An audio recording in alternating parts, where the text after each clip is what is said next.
గారి కుమార్తె వైఎస్ షర్మిలారెడ్డి గారు అఖిల భారత కాంగ్రెస్ కమిటీ ఆఫీసు ఢిల్లీలో కాంగ్రెస్ పార్టీలో చేరారు.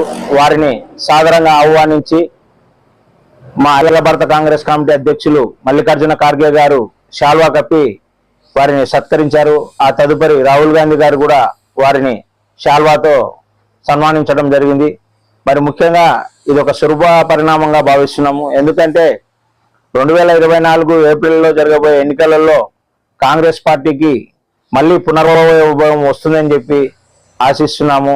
ఆ రోజు ఏదైతే జగన్మోహన్ రెడ్డి గారు కాంగ్రెస్ పార్టీకి వ్యతిరేకంగా జగనన్న బాణం అని వదిలారో ఆ జగనన్న బాణం ఈరోజు కాంగ్రెస్ అంబుల పొదిలోకి చేరింది అని చెప్పి నేను ఆశాభావం వ్యక్తం చేస్తున్నాను.